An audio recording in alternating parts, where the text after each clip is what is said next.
So we'll start here. Looks like another decent crowd, and I really thank people for the support you give us month after month. We've got another fine program today. To begin with, as always, I'll introduce my mother, Mary Carter, who's here. Wife, Paulette Carter, who's right here in front of me. And my faithful cousins over there, Bernie, Nat, Joe, and Penny. They give a lot of support. Thanks a lot, guys. And if things get wild, maybe they'll protect me. So. To start out with, a couple of announcements. Dana Burton wanted me to read this about the Stages Bloomington Theater Company presents. It's a black box theater at Artisan Alley. And I don't know if everybody knows where that's at. It's on the Beeline Trail, close to Kroger. Anyway, it's February 14th to 16th, beginning with John Brown and Harpers Ferry. It's a play. This play puts a human face on the war that split the nation. It's a stirring piece of theater presented in story and song. Evocative and engaging, Stephen Vincent Benet's lyrical work in a series of vignettes featuring ordinary and extraordinary characters grappling with life during the Civil War. Adult and teen audiences will find it entertaining, powerful, and socially and historically relevant. It's presented with local support from the Monroe County History Center, Monroe County Civil War Roundtable, Artisan Alley, and IU Theater and Dance. John Brown's Body is the third production in Stages Bloomington 2018-2021 American Music Theater Series, offering thought-provoking windows into our country's history and the experiences of being American. Each explores key moments and themes in U.S. history that have profoundly shaped its course. So it's $12 general admission, and sounds like a decent price for good entertainment and good history. Dana has some handouts that are up here, which people are free to take. And if they want, feel free to post this too, what I'm reading here. And Dana is here. Where are you, Dana? Ah, there she is. If there's any questions, she'll be around. You can come up and talk to Dana. Next, Susan Dyer of the History Center wants to make a few announcements.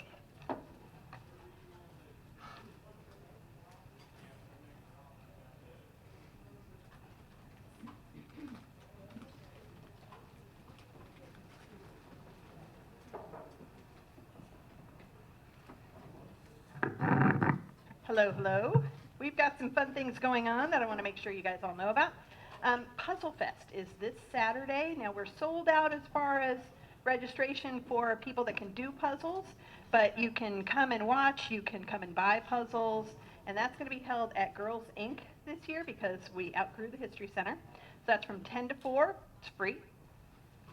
Gala tickets are on sale for our February 14 extravaganza. Monica Herzig is going to be doing songs of Hoagie Carmichael. Great opportunity, bring a date, have fun. There will be a silent auction and a wonderful dinner. And then this is a fun one. We've got a play on February 22nd. This is presented by Resilience Productions. I'm sure some of you guys have seen Gladys Devane and Elizabeth Mitchell and Danielle Bruce's play that they've done out at the UU Church. This is a little skit, basically. It's called Elizabeth, a Free Woman of Color. And it's about a woman in 1825 who lived in the Free Territory of Indiana, and this is a story inspired by actual court documents of her struggle against the man who unlawfully owned her and the amazing outcome of this precedent-setting court case. So that is on February 22nd, 7 p.m., $2 at the History Center. And then, of course, I do want to remind you that the garage sale is in a different location this year. It's in June. And I've got some location maps. It just tells you where it is. They are still taking donations. I just got word this morning that we've had a car donated already. All I know so far is it's a blue Buick, but that's from Cook. And so we really appreciate that. So thank you very much. All right, thanks, Susan. And now a word from our Minister of Propaganda, George Carpenter. A man of few words, sometimes.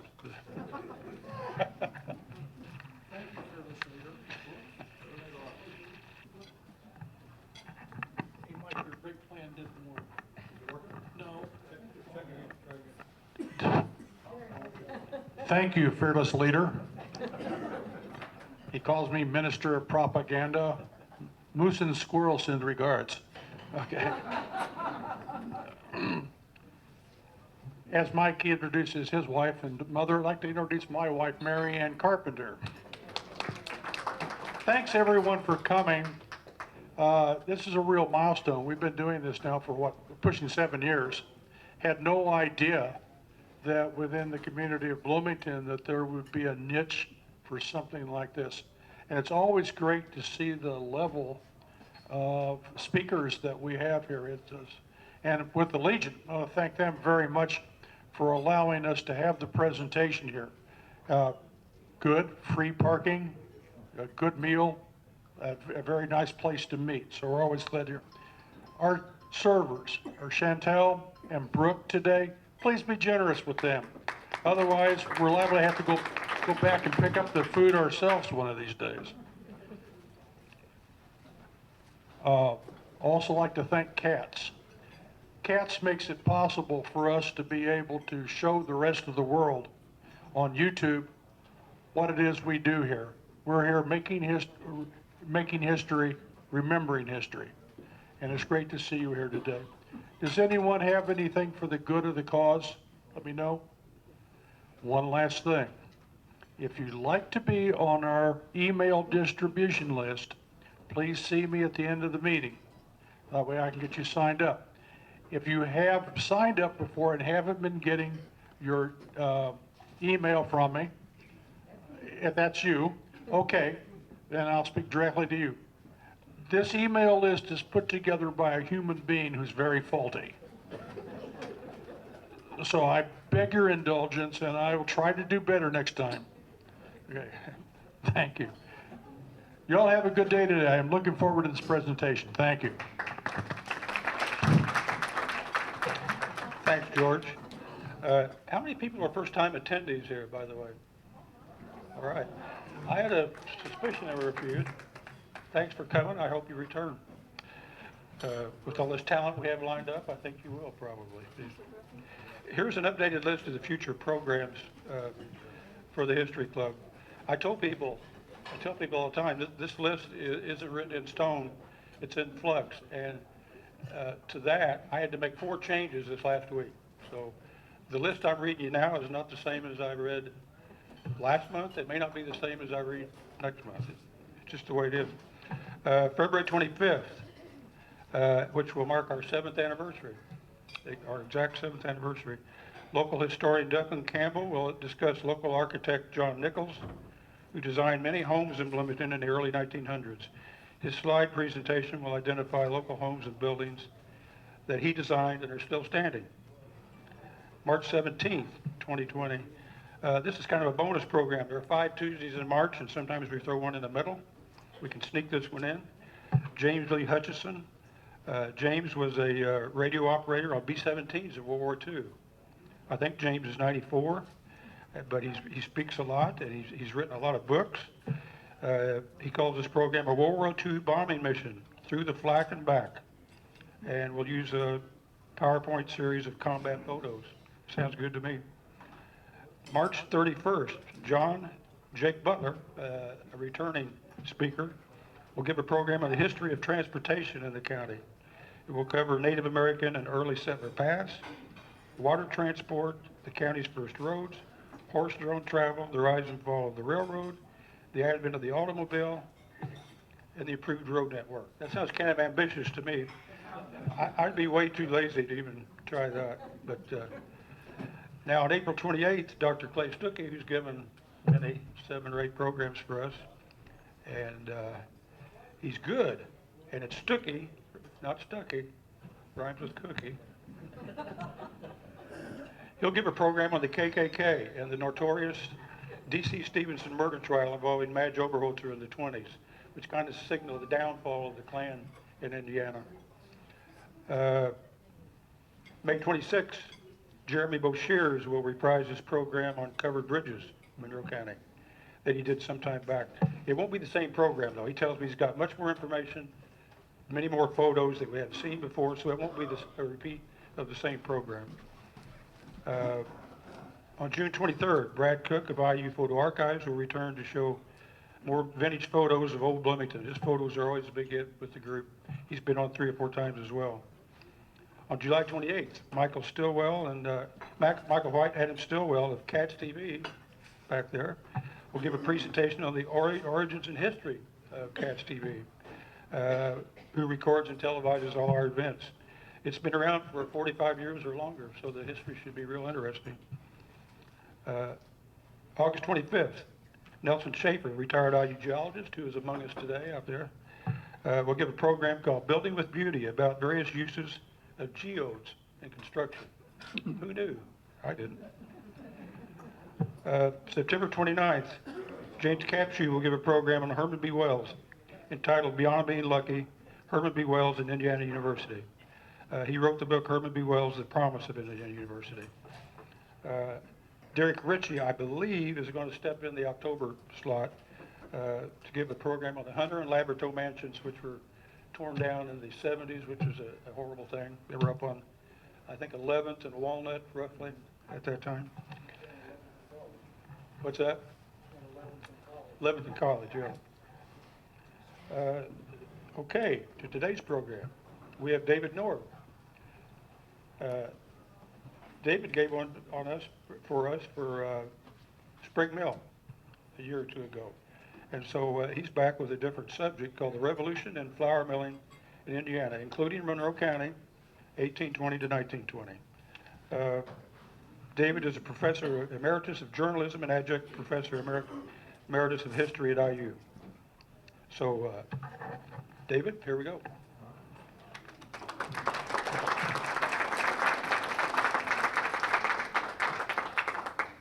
Mike and lights. Oh, yeah. Okay. Oh, okay.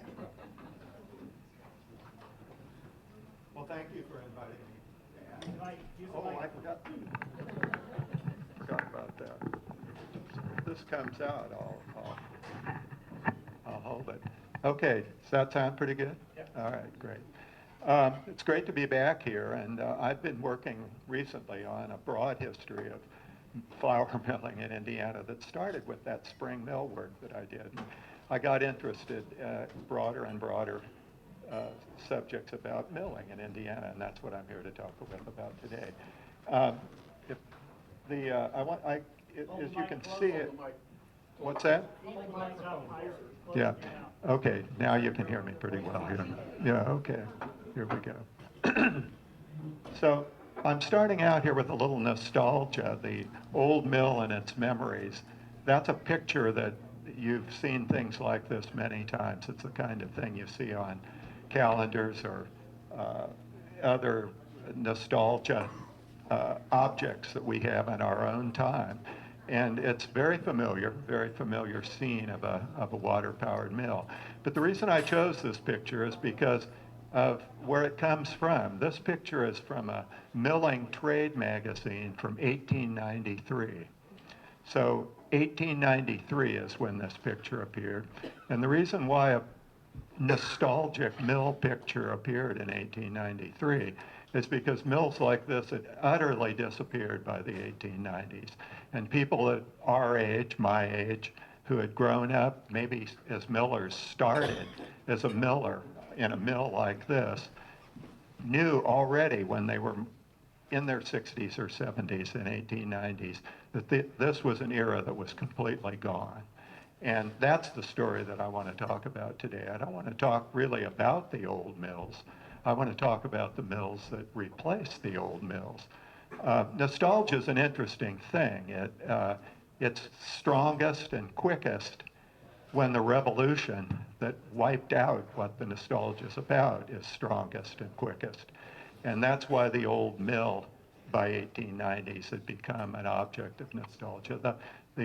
Even in popular song, the song Down by the Old Mill Stream was a hit in 1908 because the mill streams had been completely superseded by a new kind of milling. And that's the story I want to tell today. But let me begin with the old days.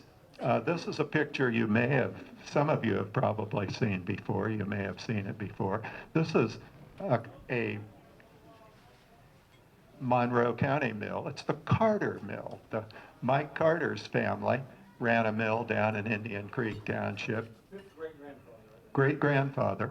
And this mill is kind of famous in the old mill realm because it's one of the few pioneer mills, a kind of a crude, simple, wooden, handmade, water-powered mill that survived long enough to have its photograph taken. This picture is from 1911, and it wasn't too long after that that it fell into complete oblivion. But this is pretty much what all pioneer mills, I think, in Indiana looked like. And there were hundreds, thousands of them in the early 19th century, beginning in the 18 teens and 1820s. For example, two mills that I'll talk about today looked a lot like this when they were started. One of them was begun in Lawrence County in 1814, looked a bit like this. And another one was begun in Marion County in 1821 and looked like this. And both of those mills did very well for their first couple of decades. And probably by 1850, they looked somewhat the same with newer buildings and somewhat newer equipment, but they were both doing quite well. But then everything changed. After 1850, everything changed dramatically in the milling industry. One of those mills, the one in Lawrence County, looked like this in 1920. This is Spring Mill, and you'll all recognize this. This is Spring Mill is a gutted hulk.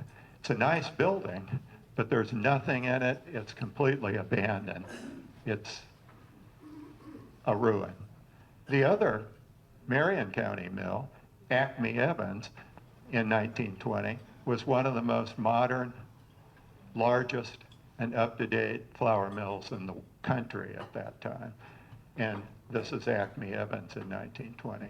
Now, part of the story of the revolution of milling, flour milling in Indiana, is just the story between those two mills.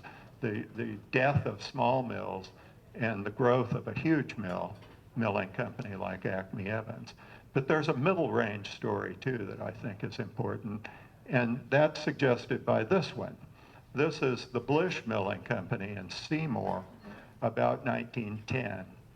And the Blish Milling Company in Seymour was doing very well in 1910. As if you can read the small print, this mill in 1910 had a daily capacity of 1,000 barrels of flour a day. And the milling revolution that I'm talking about is just as much about how changes in a lot of aspects of the milling business allowed for the success of middle-sized mills as well as big ones. So that's part of the story today. Like many revolutions, maybe all revolutions, this one is multifaceted, and I've grouped the changes into 6 categories. The first category is power. Things changed dramatically. The early mills in the 18 teens, 20s, 30s were all water-powered unless they were horse-powered or some other animal power, but they were water-powered with vertical water wheels, wooden water wheels. By the 1860s, that form of water power had totally disappeared and displaced by metal, water turbines, iron, and brass, and water power was revolutionized. But water power wasn't the only revolution in power. Most water power was displaced by steam power by the 1880s. So everything changed in the way, and then later comes electric power. So everything changed in the milling business in the realm of power, and that had a lot of impact on the way in which mills were succeeding or failing. Another aspect of the revolution was transportation. The early transportation system of Indiana was was a very poor transportation system except on navigable waters. Roads were crude. Steam power changed transportation dramatically. Steamboats on the Ohio and the Wabash and the Mississippi rivers and the Missouri as well changed transportation in the middle part of the continent. Steam freighters on the Great Lakes changed the grain trade in the country. Steam ocean-going steamers made the grain trade global in the late 19th century. So steam-powered transportation created great change. But the main steam-powered transportation that changed everything was railroads, and I'll talk a lot about railroads today. Agriculture changed partly because transport changed. People moved out onto the southern, central, and northern plains, and wheat culture moved along with them. And so the way in which wheat was raised, what kinds of wheat could be grown, all of that changed the way in which flour milling was done. As people began to work with new forms of wheat, particularly the difference between winter wheat and spring wheat, they had to work with it in different ways. Traditionally, wheat is winter wheat. It's planted in the fall and it's harvested. It lies dormant over the winter and it's harvested in the spring. But winter wheat didn't do well on the northern plains of Minnesota and the Dakotas. And so they learned to raise spring wheat. Spring wheat had to be milled differently.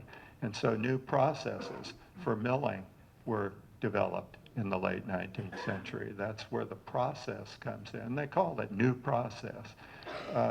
It was gradual reduction where the wheat would be run through the stones several times. There were things about spring wheat, I can't go into much detail, but there were things about spring wheat that required new machinery. And that's the fifth aspect of the revolution, which I'll talk quite a bit about today. New machines, and in fact, completely new ways in which to do the milling itself. And old millstones were rolled out the door and replaced by roller mills, and I'll talk about that. And finally, with different kinds of wheat, different kinds of flour, different kinds of markets, marketing was done in different ways. Global marketing as well. So this was a very complicated part of the second industrial revolution in the late 19th century. And I want to tell this story through the lens of 6 counties and mills in 6 counties. And here they are, Washington, Lawrence, Monroe, Park, Jackson, and Marion, zipping through some of these fairly quickly because I do want to spend some time with Monroe. But back with Washington County, we'll start with that, and then in each of these counties, I want to talk about the successor mills. Some of these mills in these counties were actually outgrowths of the original pioneer mills, and some of them were new mills nearby that operated within the milling revolution in somewhat different ways and displaced the old mills. And so here's the list that I want to talk about this afternoon. As you'll see, each one of these, in a couple of cases, I'll talk about a couple of different mills, like with Monroe and Park County. So let me begin. Well, actually, I've got a couple maps here to remind you of where these counties are. This is an Indiana map from 1831, and here's a crop version of that. Just to remind you of where we are and where the counties are that I'm talking about. Monroe County, of course, is here where we are. Lawrence County, Jackson County, Washington County are early developing counties in southern Indiana. Park County is up here in the Wabash Valley, and then Marion over here, the home of Indianapolis. Let me start with Washington County and Beck's Mill. Beck's Mill was one of the earliest mills in the interior of Indiana, begun in 1808. And this mill, this picture you're looking at right now, is Beck's Mill as it looks today. It's a restored mill, and this obviously is not the 1808 version of Beck's Mill. This is a mill building and the equipment in the mill that dates to the 1860s. So Beck's Mill is a nice example of kind of the beginnings of the milling revolution. It looks so good because Bill Cook paid for and organized the restoration of Beck's Mill in 2008, and if you haven't visited it lately in the last 10 years or so, you definitely should do it. Here's Washington County. Here's Salem. Beck's Mill was on the road between Fredericksburg and Salem. Here's New Albany, about 7 miles south of Salem.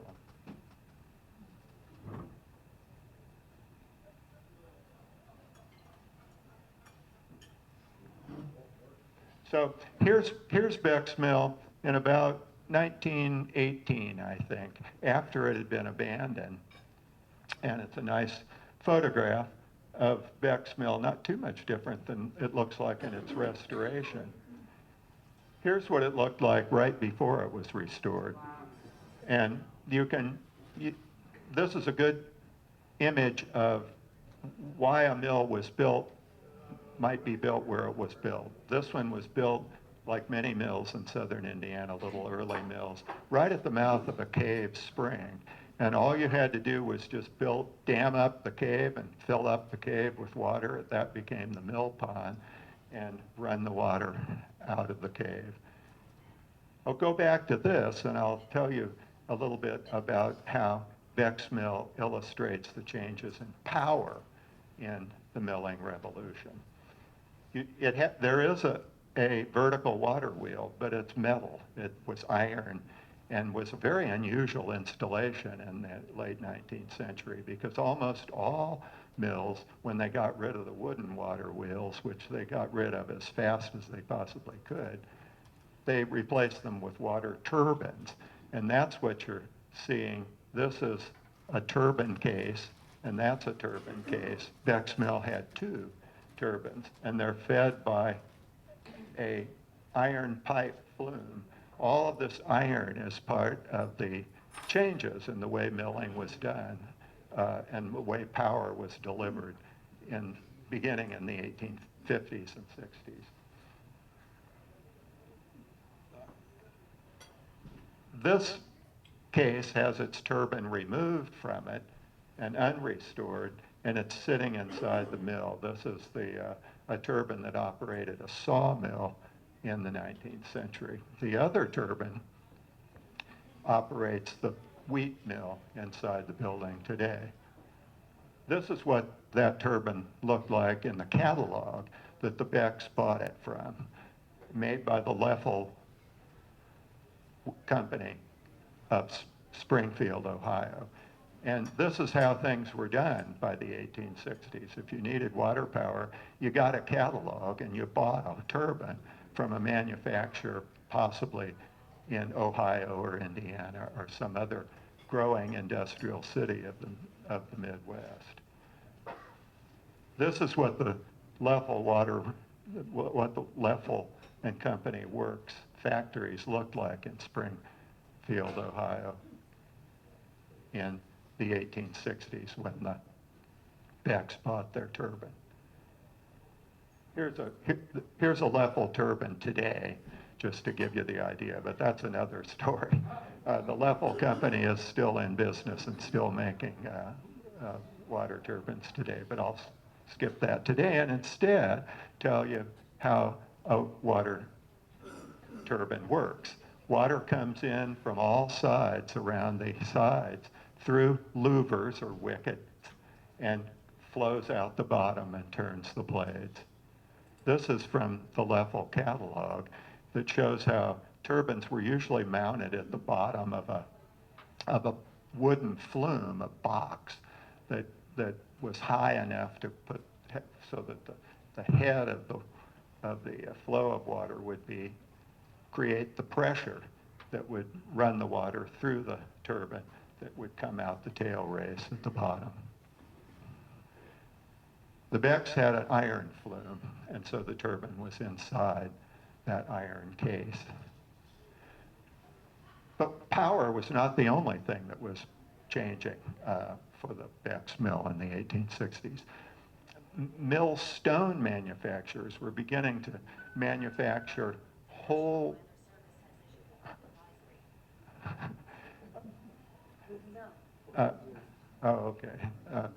millstone makers in some of the cities were beginning to put together completely prefabricated mills where the stone would be mounted within a sturdy frame and sold and balanced and installed by the manufacturer. And this is Beck's wheat mill, and it's restored. It was made by Herbert and Wright, a company in Louisville that was beginning to expand its manufacturing of milling equipment. This is Beck's corn mill before it was restored, and it was manufactured by Isaac Straub in Cincinnati, and this is an advertisement from that era, from the 1860s, for this particular mill, which they sold under the trade name of Queen of the South. But another big impact on Beck's Mill was the coming of the railroad through Washington County and reached Salem in 1851. This was the New Albany and Salem Railroad that eventually became known as the Monon and connected the Ohio River with Michigan City on Lake Michigan. The railroads had a huge impact on the way in which milling evolved in Indiana. Just to give you the idea of how quickly things changed, here's a map that shows the railway network, if you want to call it that, in Indiana in 1850, which was essentially one completed line, the Madison to Indianapolis Railroad line, and by 1850. Here's the same picture 10 years later in 1860.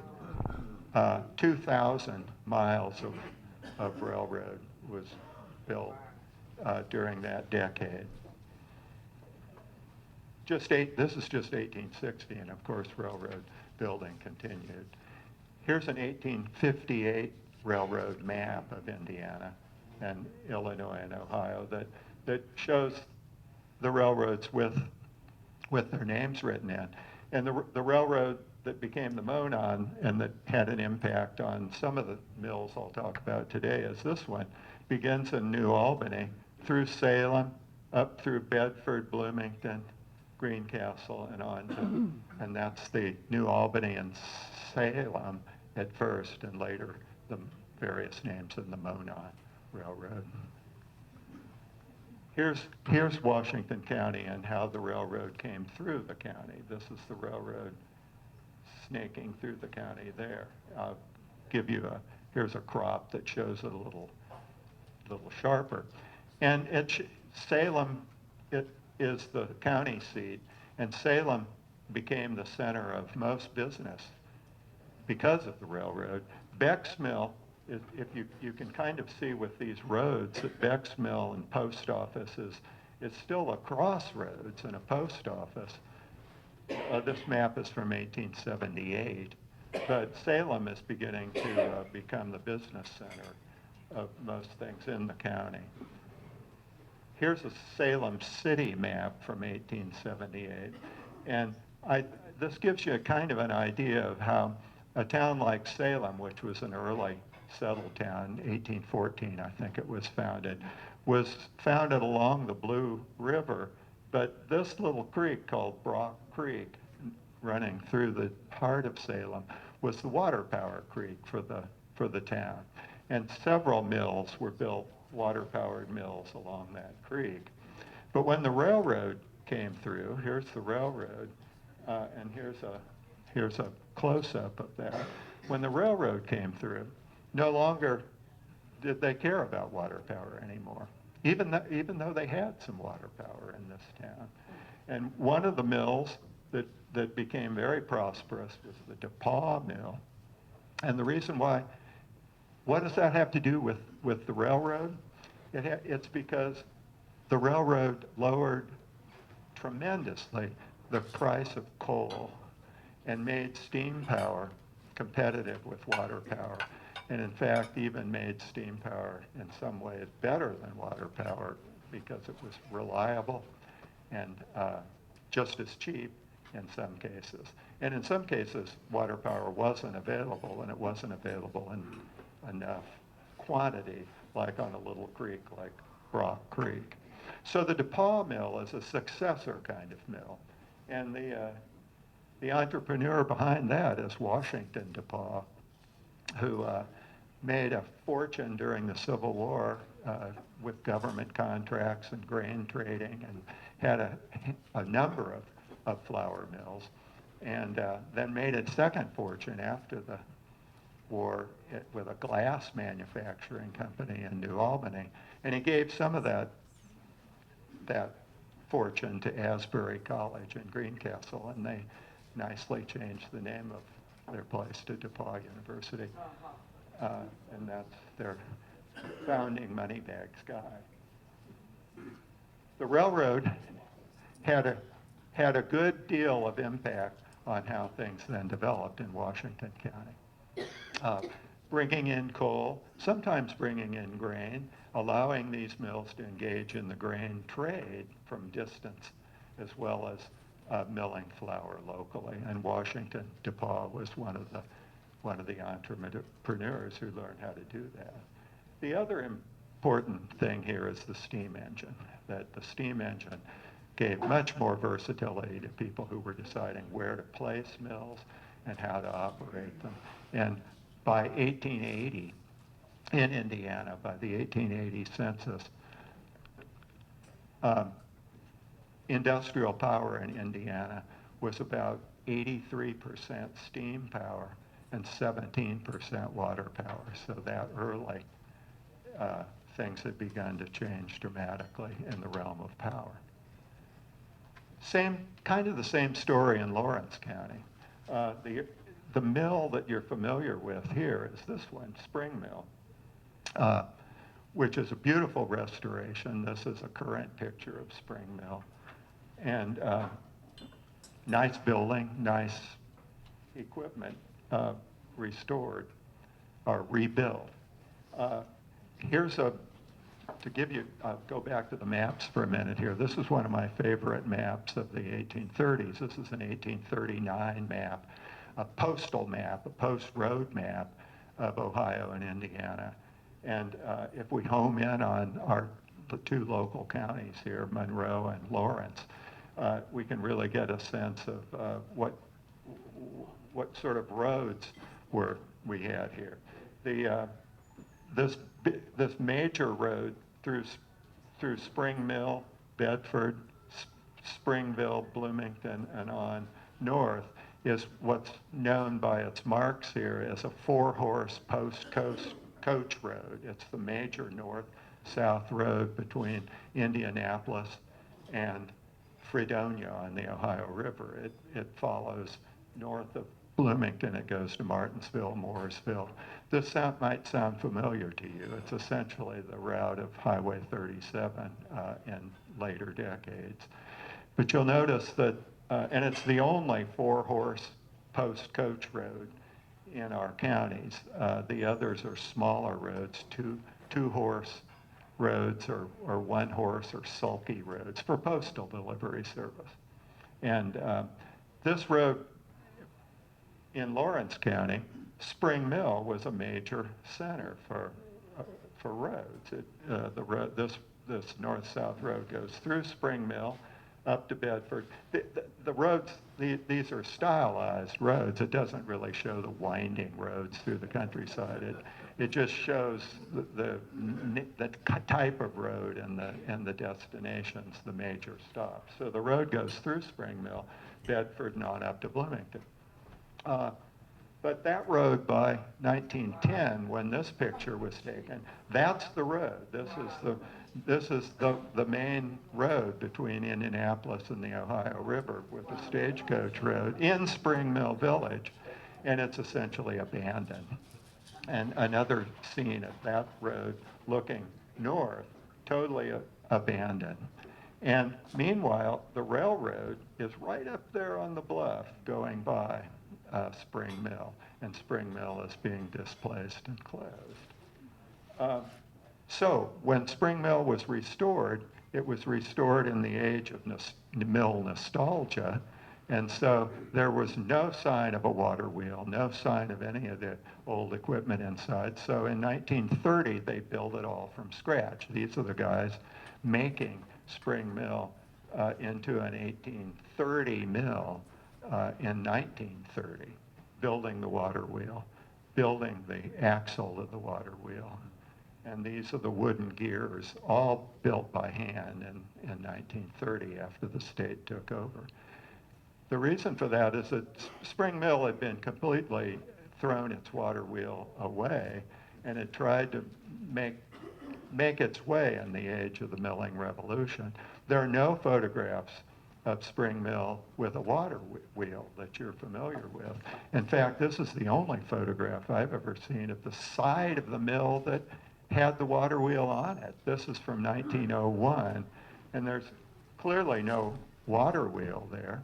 What are we seeing there? We're seeing a turbine pit and the wreckage of a turbine apparatus at Spring Mill. But in 1930, nobody wanted to see a water turbine in a pit. They wanted to see an overshot wooden water wheel. So that's what they got, and that's what we have today. This is Jonathan Turley before he went on TV to talk about the impeachment.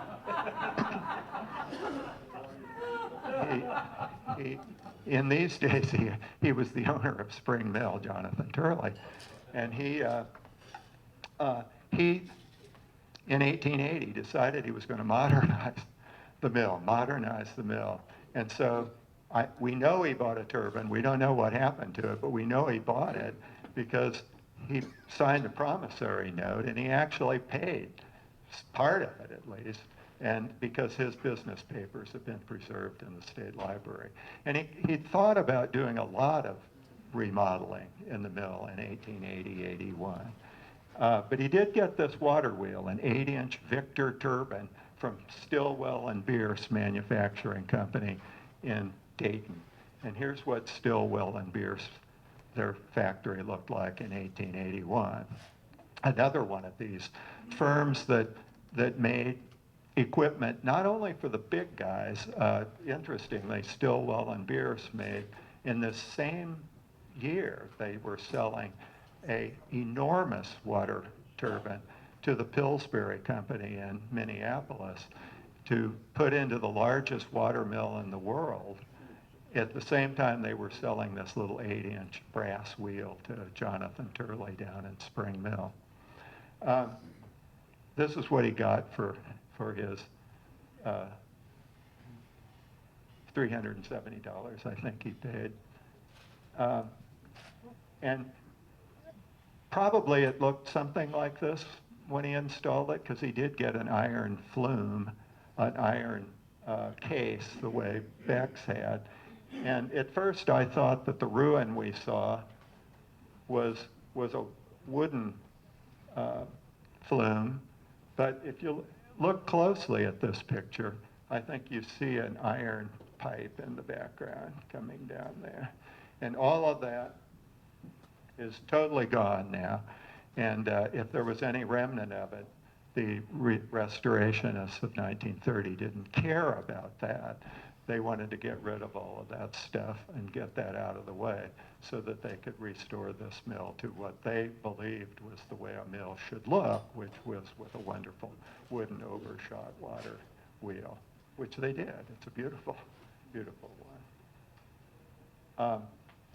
The impact of the railroad was interesting at Spring Mill. In some cases, old rural mills languished because they were too far away from railroads. In the case of Spring Mill, its problem was that it was too close. This railroad going north and south that we talked about was completed in 1854, the eventual Monon line.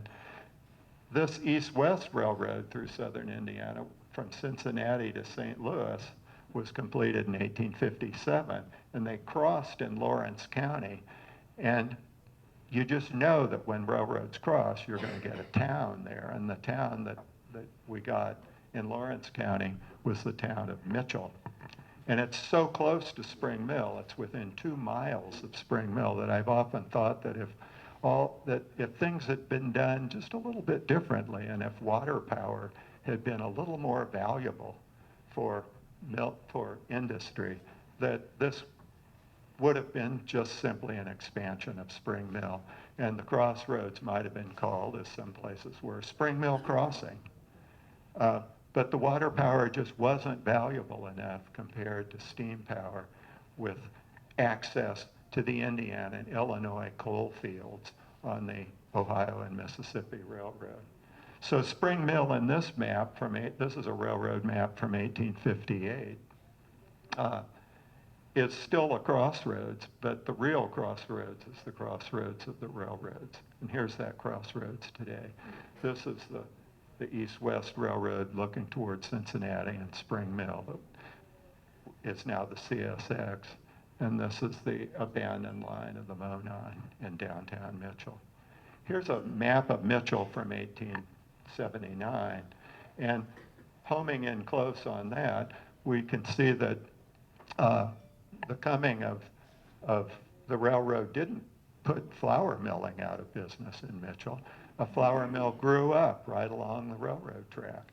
It could have put them out of business. It connected southern Indiana to the most important flour milling city in the country at that time, St. Louis. But there was a place for a smaller mill, and David Kelly opened one along the tracks, steam-powered mill, in the years after the Civil War, and it did quite well for decades.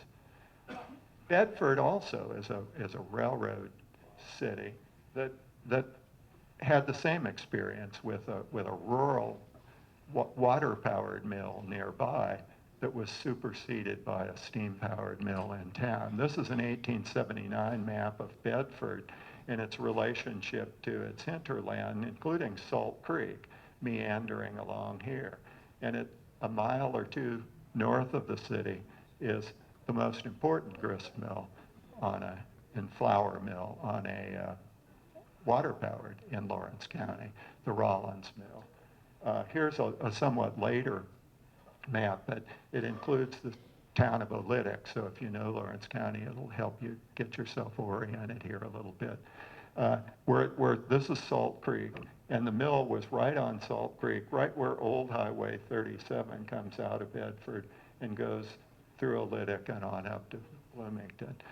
The current Highway 37 comes through here. It follows the Bedford Belt Railroad line and comes through like that. So that mill was abandoned, and the building itself was hauled into the city and turned into a steam mill. I kind of like that idea, that not only did it supersede the water-powered mill on Salt Creek, but they just hauled it into town and put it on a city street and powered it with steam. And the entrepreneur behind that actually became one of the most important millers in Indiana, Charles Lemon. And here's a newspaper ad from the 1880s telling about his improvement of the Stone City Mill, which is what he called. C.M. Lemon is putting the already well-equipped Stone City Mill into it quite an additional line of the latest improved machinery, which will make it the most complete and fully equipped 75-barrel mill and one of the best in the state. Now, this uses a term, says, in fact, the mill furnishers supplying the new machinery guarantee it to be the equal to the very best in the state. The term mill furnisher is a term of art from that era because milling equipment companies began to do the whole thing. You could just order up a mill, a whole mill, as easy as a few decades before you could buy a mill stone. And that milling furnisher was Nordyke and Marmon of Indianapolis. This particular map comes from a fire insurance map, Sanborn fire insurance map, that gives a lot of information on the equipment in these mills in the 1880s. And this is the Stone City Mill from the 1880s. And a good deal of their equipment came from that one mill furnisher, Nordyke and Marmon, which by the 1880s was one of the largest and most advanced milling machine manufacturers in the country. And I'll tell you a little bit more about that in the story about Monroe County. I'll save Nordyke and Marmon's story to tell you with our own county here. In Monroe County, well, we're back to the Carter Mill here again in Indian Creek. This is a photograph taken about 1900, and that's actually Mike Carter himself when he was a young man. And he managed the family mill down there from about 1900 to 1920. And after 20 years of his management, this is what the mill looked like. 1920. But the important mills were not the Carter Mill, but the earliest mills in Monroe County were associated with somewhat bigger creeks. This is that map I showed you before, and I'll home in here on Monroe County. This is 1839, and it's a nice little map to show the creeks. As most of you, I'm sure, know, Bloomington sits at the summit of the watersheds of the White River East Fork and the White River West Fork. So we're sitting at, we could have been called Akron, but there already was a town named that in Ohio. So no, there wasn't. Maybe at that time there wasn't. But at any rate, we're at the summit, and it's easy to see that when you see a thing of creeks. We've got the southern creeks here. We've got Salt Creek here, and we've got Clear Creek here, all rising along that in this watershed and flowing south. And then the Bean Blossom Creek and Jack's Defeat Creek flow north to the east fork of the west fork of the White River that just touches the northwest corner of the county. There were mills on all of these creeks. And if we look at the first map that's been preserved of Monroe County, we can see some of these. The first mill in the county was probably the one at Mount Tabor, which is on Bean Blossom Creek, very close to the White River. And here's Steinsville, and it shows a mill as well. There were several mills along Jack's Defeat and Bean Blossom Creek. I'm interested in the southern creeks. This is Salt Creek and its confluence with Clear Creek. So here's Harrodsburg and here's Fairfax at the southern end of the county in 1856. And particularly the Fairfax mill was an important one because it has it is one that also, just like the mill in Lawrence County, moves into Bloomington. Here's the marker of the mill, and it's owned by Andrew Helton and his son Michael. And this is 1856, and the railroad came through Monroe County in 1853, and already the Heltons were beginning to move their business into Bloomington. On that same map are advertisements for firms in the county, including Helton's operations in Bloomington. And they are selling groceries, clothing, and they're also beginning to move their grain operations into Bloomington. Cash paid for wheat and other country produce, abandoning the mill at Fairfax to move into Bloomington. And in Bloomington had no water power at all, so this is utterly related to the coming of the railroad and the arrival of coal, cheap coal in Bloomington, and steam power in Bloomington. Here's a railroad map from 1858 that shows what's going on with the railroad in Monroe County. It comes north to south to north, skips by Fairfax and Mount Tabor, creates a new town of Smithville, but mainly makes Bloomington and Ellettsville the two main towns. Just Bloomington. Bloomington dominates the county going back that far. In an 1858 newspaper ad, Andrew Helton and his son announced that they had taken over what they call Bloomington Mills. And they are, I won't read all of this, but they're doing custom work, they're doing exchange, they're doing grain trade, and they're trying to buy wheat and sell wheat. 50,000 bushels of wheat wanted the highest prices paid. That mill was later taken over by the Leffler brothers, although the advertising people misspelled their name here. And they're also constantly advertising both what they're milling and the wheat, corn, and oats that they're trading in. Now, here's a map. Things changed dramatically in Bloomington in the 1880s. Here's a map of Bloomington in 1887.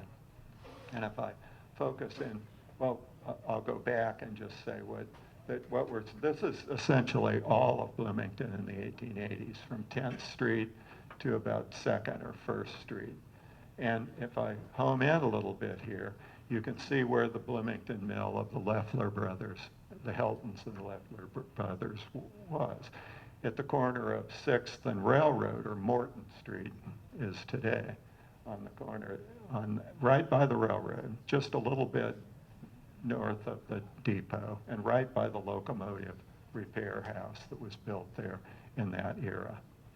And they began in the 1880s as part of the milling revolution to modernize their equipment and install roller mills. The business of and they changed the name to the model mill for reasons that I'll tell you in a couple minutes. They're increasing under new management. The new management was William Gormley and a few other people that he worked with. Gorley. They're now running every day. Should their business continue, they'll be compelled to run day and night. Now, if I go back to this 1887 map, here's the Gorley Mill, model mill as it came to be called. But there's another mill just a block north of that came to be called Bloomington Milling Company. And that was at the corner of 7th between Railroad Street and Rogers, Railroad being Morton today. And that mill had been there for a while, but it was taken over and modernized by Walter Collins and James Carcel, who are two of the most important businessmen in Bloomington, who were involved in a lot of other business as well. And they also installed roller milling equipment and all the other equipment that went with the new process of flour milling, very much in competition with the model mill just a block south. This is a newspaper ad from that era. The Collins and Carcel mill is being further improved by an additional story. I love this ad. It says, that building will assume Chicagoan proportions if this is kept up each season. Yeah, if you add a story every season, it will become Chicagoan in about 50 years. Well, it shows what the demands of business are in the Chicago of Southern Indiana. Did you know you lived in the Chicago of Southern Indiana? Here's the model roller mill in a fire insurance map. And we know who their mill furnisher was because it identifies the equipment. When it talks about what rollers they had, stands of rolls, it's N&M stands of rolls. N&M sieve, purifier, and dust collectors. N&M and some other companies, but N&M runs through this, and that's Nordyke and Marmon. Same thing with Bloomington Milling Company, a block north. Most all of their equipment was Nordyke and Marmon. So it's a good time to tell you a little about Nordyke and Marmon. Nordyke and Marmon by the 1880s was one of the biggest manufacturing companies in Indiana. They had started in Richmond, but moved in the 1870s to Indianapolis. And they went from being essentially a metalworking machine shop to a full service mill furnishing company by the 1880s. And they called their mills model mills. And this is from a Nordyke and Marmon ad from the 1880s for model mill. And they serve big mills like this one in Chicago with rows and rows of roller milling machines. And they serve little ones as well. This is their factory in Indianapolis in the 1880s, and it grew and grew. This is just west of downtown. It's the campus now of Eli Lilly's factories in Indianapolis. So I'll tell you a bit about how a roller mill works. This is from an ad, and it shows the same milling machine from two different sides. One they call the fast side, and the other is the slow side. There are 4 rollers, 2 pairs of rollers in these machines, and the rolls turn at a slightly different speed. This is a diagram. So one goes a little faster than the other. And so just like mill stones, they shear the wheat rather than crush it. They don't crush it, they just tear it as it goes through. And that's how rollers work. And it worked well, this system works well for the new process of running the wheat and the middlings, the pieces of wheat and bran through several times in order to get as much flour as possible. And the 1880s, everybody got rid of their old stones and installed roller mills, even in Indiana, which wasn't as important for this kind of system as the hard wheat areas, but it still worked better. Here's a cutaway view of a roller mill, and it shows how the grain feeder dribbles the wheat through the rollers. And then they sold every other possible kind of milling equipment as well. So Nordyke and Marmon allowed for the continuation of these smaller mills while at the same time serving the great milling industry in the largest milling centers as well. Here's a Nordyke and Marmon mill today, what one looks like today that's been preserved. And here's a Nordyke and Marmon dresser bolting the chest from that era. They also sold and installed steam engines, although they didn't manufacture them.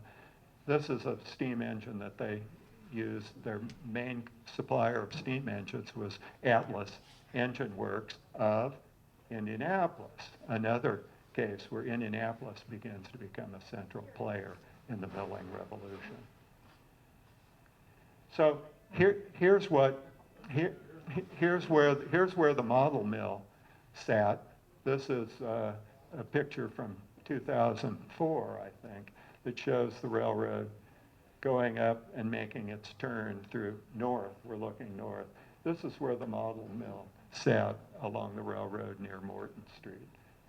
Here's what that site looks like today along the Beeline Trail. So this is where the model mill sat in the 1880s.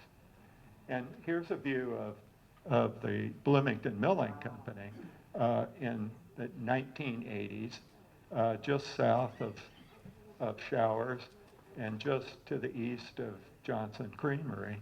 Here's another view of the grain towers that were raised in 1993. And here's what that site looks like today, where the mill was sitting right there. So I'll tell you a little bit about Park County. Park County, this creek, Raccoon Creek, had quite a few mills along it. And one of those mills is at Mansfield, and it's a beautiful site. And it's an 1880s mill that's restored, and a good visit if you ever want to visit an old mill. Here's another view. And it was built from scratch as a roller mill, although there had been a mill at this site for decades before that. Here's another view. An interesting thing about this is that one of the former owners in recent times, in the 1970s, installed a vertical water wheel that has nothing to do with the mill at all. It's just to attract tourists who want to see a vertical wooden wheel with their mill.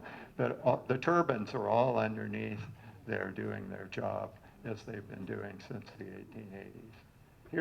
Here's a better picture from the 1930s that shows the mill at that time. And here are the roller mills in the Mansfield roller mill. And other equipment, Nordyke and Marmon of Indianapolis at Mansfield. Park County, eventually, the Mansfield Mill was built by the Rome family, and they moved most of their milling business into Rockville. This is Rockville in 1898, and they built a mill, steam-powered, on the Vandalia Railroad line. And here's that mill. And that's what the Rockville site looks like today. It lasted a long time into the 20th century, but was finally abandoned. Jackson County. This Jackson County is a story of the rise of Seymour from nothing to a major manufacturing town. This is the railroad crossing at Seymour, Jackson County. This is the old east-west Ohio and Mississippi Railroad, now the CSX. And this is a very early railroad, the Jeffersonville line, Jeffersonville in Indianapolis, that was completed in the early 50s through Jackson County, and it's still operated. Here's that 1858 map that shows the crossroads at Seymour. Here's a pre-railroad map of Jackson County where Seymour doesn't appear at all. It doesn't exist until the railroads come through, and then Seymour becomes the site where development was going to occur. And one of the things that happened at Seymour, or at the crossroads, was even this a mill up at Rockford that was owned by John Blish. He abandoned his water power at Rockford and moved into Seymour to be closer to both railroad lines that crossed there as that city was growing. Here's Seymour in 1879, and the downtown railroad crossing shows the Blish flour mill. That flour mill burned in 1885 and was rebuilt as one of the most modern mills in the country at that time, and became a big operation by the early 20th century. This is that picture I showed you before, and lasted on made it through the Depression and World War II, even before it finally closed. This is where we can find out what kind of equipment they had, how many roller mills they had, and so forth. We can always get from the fire insurance maps. The reason why these mills in Indiana could survive and do well in the 20th century is we kind of forget that Indiana was still in the wheat belt, is in a way still in the wheat belt today. The winter wheat belt, I'll focus in a little tighter here, runs through Ohio. This is in 1919, and each one of these dots is 200,000 bushels of wheat raised in 1919. And the winter wheat belt runs from Pennsylvania across the Midwest into Kansas, and the spring wheat belt in Minnesota and the Dakotas and on into eastern Montana. So Indiana's really in the heart of the winter wheat belt in the early 20th century. And within Indiana, the biggest wheat counties are in the lower Wabash Valley, but a good deal of wheat grown in the Bartholomew and Shelby Johnson County area here, and then quite a bit up in the upper Wabash Valley as well. And the Blish Milling Company just it brought wheat in from Illinois as well as from Indiana, and became a specialist in the milling and the selling of winter wheat flour throughout the early 20th century. And the railroad was the key. This is an advertising brochure that shows that from the 1920s that shows the trains leaving Seymour with Blish flour for the southern part of the United States. Here's the Blish Mill after it was closed in the 1970s. And that's what you see there if you go to Seymour today. The mill itself is gone, but the elevators still stand. Elevators often stand a long time because they're too expensive to tear down. Where the mill used to stand is now a strip mall with a nail salon and a Mexican restaurant. I guess that's in the Rust Belt, that's the new industry. Finally, Marion County. I want to wrap it up with Marion. When Marion County was founded, when Indianapolis was founded, there was nothing there. This is a map from 1819, and it was put in the wilderness to just simply be in the center part of the state. No counties founded around it. And this map that this picture's from is the state library's map, and somebody's penciled in Indianapolis. That shows how nothing Indianapolis was in its early days. They didn't even get it at the right spot. It ought to be on this side of Fall Creek. But quickly, Indianapolis became, when in the railroad age, Indianapolis became a major crossroads of railroads and then a major manufacturing city. This book that has the word Railroad City in its title has this map in it, and you can see in this 1870 map that Indianapolis had 11 trunk lines that came through the city in 1870. Here's the downtown of Indianapolis in 1870. Here's the circle, and this is the railroad center of downtown in 1870 with the Union Depot there and railroads coming through. But the part of this map that I want to focus on a little more is this part. Here's the circle. Here's the circle. Here's Washington Street. And the industrial part of Indianapolis was over here, just to the west of the state capitol. And you can see it says mill there. And that's the earliest mill that was built on Fall Creek at the White River in 1821. Now you might say, well, wait a minute, Fall Creek's not there. Well, it's not there now, but it was in the 19th century. That's where Fall Creek came into the White River, and it's since been diverted. But this creek, this is the main channel of Fall Creek that became a mill race with businesses using water power all along there. And this canal, the Central Canal, was kept flowing with water from Broad Ripple as a water power. It was never used much for transportation, but it was a water power for businesses along the canal. So that Indianapolis began as a water power town, but it quickly turned to steam as well. Here's another view of that area that shows the old mill there, now called the Richardson Mill, and the industrial area with the railroads coming through. Here's a closer look at that.